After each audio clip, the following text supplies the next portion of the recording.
If you right-click on your MacBook's desktop and press Show View Options, you are presented with many options to enhance your desktop customization.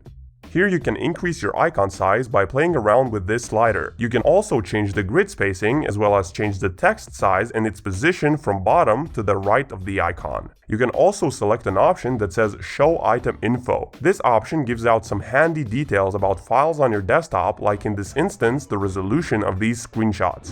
If you have ever changed the brightness or the volume on your Mac, you probably have noticed that it increases in big increments. Sometimes you might want the smaller adjustment, especially at night.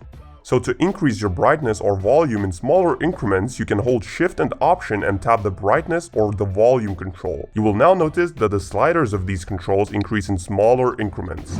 Have you ever had the struggle of accidentally closing a browser window and then having to dig through history to find it again? Well, you can simply click Shift plus Command plus T and the window that you have just closed will open back up.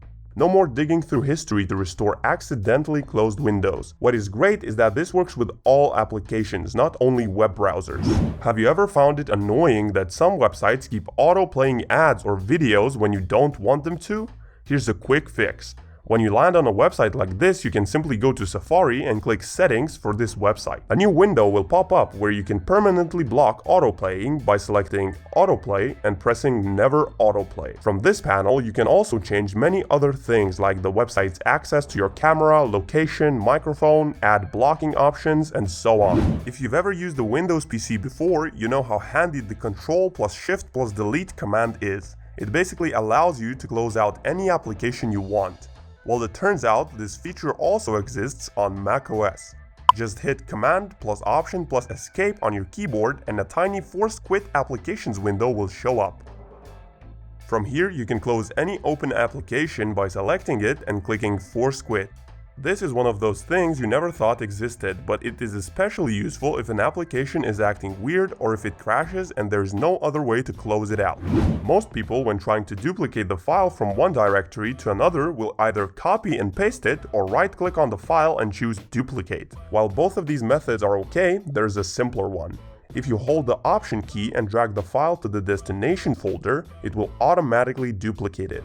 If you go to your system preferences and navigate over to Sound, you can check the box that says Play Feedback when volume is changed.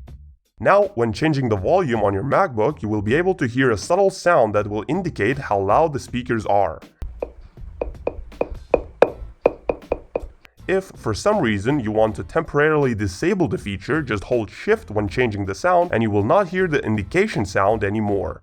This works the other way around too. So if you have the Play Feedback when the volume is changed option disabled, you can hold Shift when changing the volume and you will start hearing the indication sound.